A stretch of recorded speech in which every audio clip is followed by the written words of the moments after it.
Ever wondered why we say, I have lived in Paris for 5 years, instead of I lived in Paris for 5 years? Welcome, language enthusiasts, to the fascinating world of the present perfect tense. This grammatical time frame can sometimes make English learners scratch their heads, but fear not.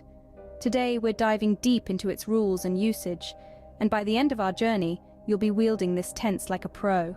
First things first, let's unravel what the present perfect tense actually is. Essentially, it's a tense used to express actions that have occurred at an unspecified time before now.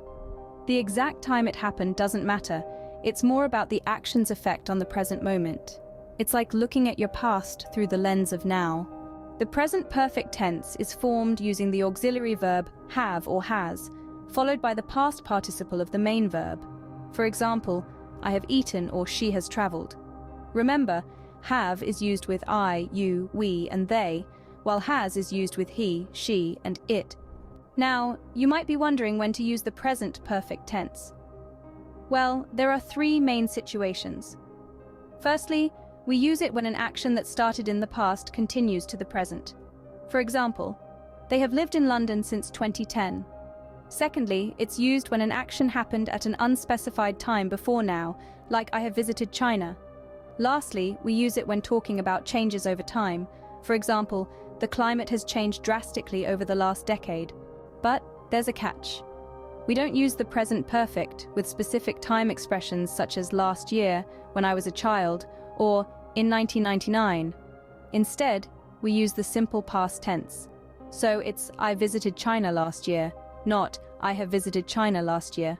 Also, a quick note on negatives and questions. To form a negative, simply add not after have or has. For example, he has not finished his work. For questions, invert have or has in the subject. So, has she finished her work? So, let's circle back to the key points of the present perfect tense. It's a tense used to express actions that have occurred at an unspecified time before now. It's formed using have or has, followed by the past participle of the main verb. It's used when an action started in the past and continues to the present, when an action occurred at an unspecified time before now, and when talking about changes over time. Remember not to use it with specific time expressions and the rules for forming negatives and questions.